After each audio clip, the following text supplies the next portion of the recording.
All right, please welcome to Live from Studio 6B on short notice. We've got about 3 minutes till we hit the break. I don't know if we can blow the break or Mr. Solomon. I'm sure he's busy tonight, but please welcome the editor-in-chief of Just the News, Mr. John Solomon. Mr. Solomon, how are you? Good, guys. Good to be with you and feel comfortable. I'll stay after the break if you need me. All right, excellent. About 5, I guess I saw it at 5:30, 5:35. Yeah. I'm sure you must have thrown your whole night off getting ready to go at 6 for Just the News, No Noise. I guess give me your initial thoughts here. Yeah, I think the first thing is it's not necessarily surprising, right? We knew this was coming. I think the timing is a little surprising. There's a little bit of a head fake, a leak of the grand jury shutting down for the weekend or for a month. And in fact, it had already handed up an indictment. We're told the indictment was handed up yesterday. It's under seal. President Trump's lawyer was notified late this afternoon and that a surrender will likely occur on next Tuesday or Wednesday. They're working that out with security, Secret Service, the NYPD, et cetera. I think people should be prepared that this is not going to be a single count indictment, that it'll be somewhere in the vicinity of 3 dozen charges, because it is typical under New York law that if you were going to charge the allegation of that Donald Trump made a hush payment to Stormy Daniels and you reimbursed Michael Cohen for it over a series of many payments, they're going to charge every payment as one example of fraud. So if you paid Michael Cohen over 20 months or 30 months, the amount of money he said he was paid, they're going to charge each payment. So it's going to have most likely a very large number of charges, but really resulting from 1 or 2 transactions. The transaction with Stormy Daniels, possibly the transaction with another woman named McDougal, who also got paid in a similar manner. But at the end of the day, these are old things, 7-year-old payments. The statute of limitations on business records was 2 years as a misdemeanor. And the only way that Alvin Bragg is going to squeeze this in is by saying, well, there's a federal charge which also expired, but when you take the 2 of them together, I get to make it a felony now 7 years later. That's what's really going to happen. Okay, so there's a lot there. The number I was seeing tonight was 34 count, and I was seeing a lot of it is falsifying business records. So I guess you're saying even though they're classifying it as falsifying business records, it's still all going to be somehow related to how they did these payments? Is that what you're saying? That's what the Trump defense lawyers think is going to be the case. That Michael Cohen had multiple payments to reimburse him, allegedly. And so every time you got a monthly payment, that counts as a new records fraud charge. And so that's how you might get to 34 or 36. I've heard both numbers. But it really is a single transaction. And every time someone facilitated a payment to that, they're going to ramp up the charges because it makes the president look worse. And it also, it's not uncommon in New York for that to happen. When prosecutors want to really jam someone, they break every transaction up and make it a charge. It's hard to get away from the idea that that's what they want. The more the 34 number, the walk, the fingerprinting, the mug shot, if there is one, the handcuffs, if there are some. I couldn't imagine there would be, but who knows? Of course, I jokingly said before, that the president at this point, since the rule of law seems to be pretty much shredded here, I don't know. That's what people think. Why even go? Just stay in Florida. The governor came out tonight with a speech, said a statement that said, we're not going to help in any kind of extradition. So, but I guess given the Secret Service here, there would be no chance that the NYPD would go to Florida anyways, I would assume, right? I think knowing that the governor said they won't cooperate, and of course the Secret Service will follow its own instructions, usually which flows from the president. I think that Donald Trump thinks it's better for the country to surrender himself. It may even turn out to be better politics. If this gets dismissed later on, that photo, the perp walk, all the things that might happen here, or Donald Trump, as you've seen, sort of sees a political advantage. He thinks he can turn this to his advantage, even though this is such a dark moment in American history, the weaponization of law enforcement. But yeah, I think he's going to turn himself in. I think he's going to fight it out in the court. I think the first question is, how will the trial judge look at the Olympics, the gymnastics here that Alvin Bragg is having to do, resurrecting old statutes and trying to put together a case for all the statutes? It may not make that first test. That's the first thing to watch on this. Yes, legally, I was talking to David Ziers here as well tonight. We were saying, I guess some legal things will happen. You would think there'd be a motion to dismiss, maybe based on that. You would think there'd be a motion for a change of venue, because how can you do? I mean, I guess how can you do this in New York and think that he could get a fair trial? That's right. So you would think those things will happen. There's a lot of legalese things that are going to happen here, motions that'll happen right away, I would think, right? Absolutely. First, the first thing that has to happen is the charges have to be unsealed, right? So we have to know exactly what they are. Right now, the lawyers are guessing, based on the conversations, that they're charging every time Michael Cohen got a payment as a fraudulent record. And then they're going to have to fight it out. And I think the statutory argument, as Alan Dershowitz said on our show tonight, really problematic for Alvin Bragg. It looks gymnastic. Even Alvin Bragg's old deputies who wanted to go get Trump have some doubts about it.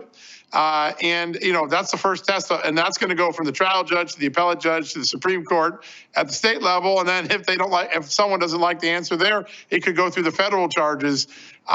There's a lot that's going to play out. This is going to be an exhausting process for Americans who would much rather be talking about the economy or how they're going to get gas prices and grocery prices down. And it's hard for people to not look. It's hard to not look at this and think that the Democrats have really crossed the Rubicon here. I don't know. Tucker said tonight, I don't know how we come back from this.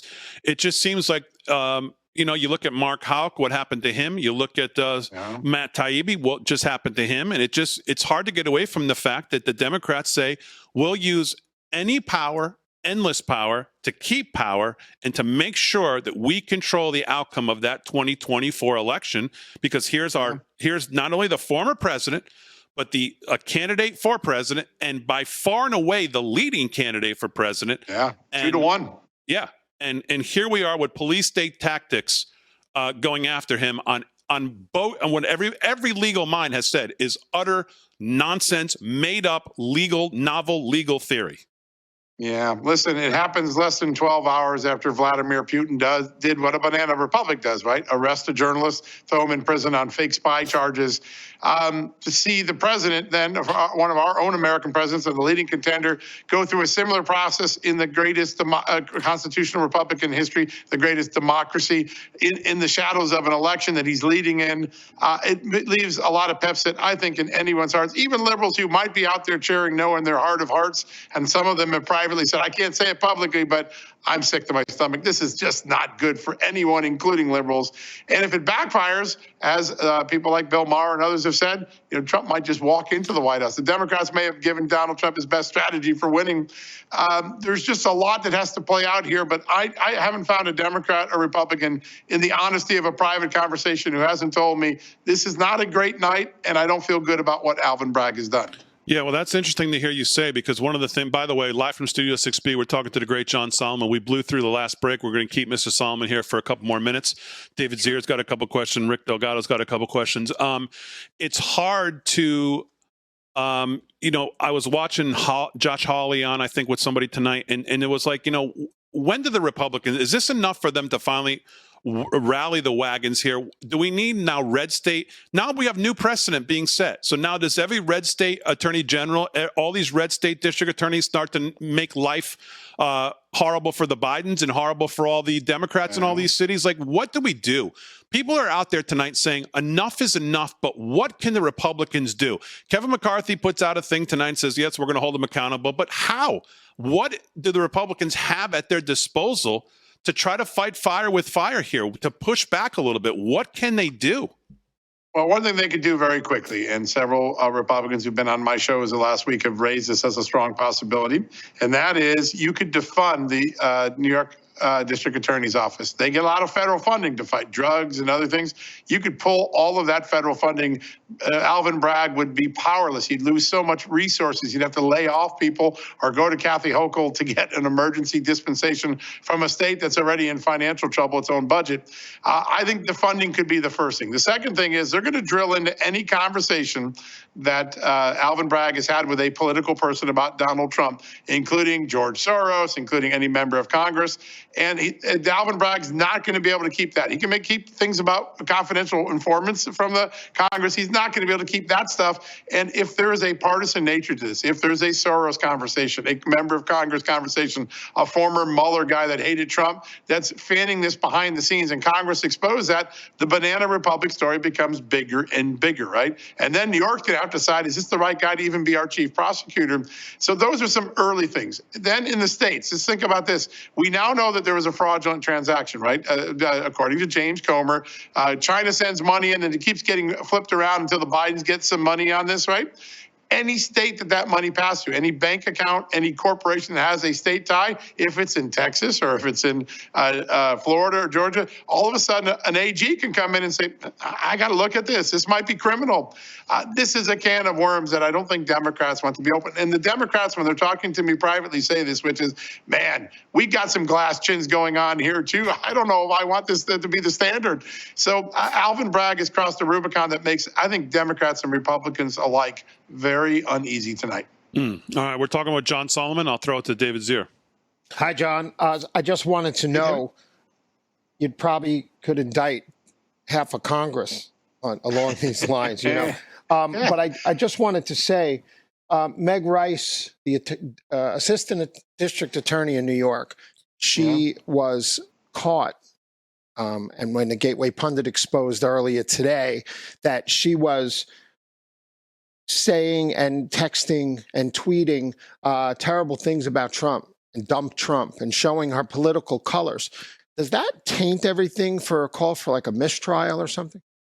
Well, it depends her role in the case, right? And when she said it, the timing. But listen, all that's going to get brought to light, right? And just remember how the Russia collusion case out there. Sarah Carter and I were out there getting the facts of the case out there day in and day out and starting to unravel it. And the mainstream media didn't pay attention until those text messages from the lovebirds, right? Peter Strzok and Lisa Page came out, and you realize, oh my God, the people pursuing the president actually were having these conversations and, on government devices, our taxpayer-funded devices.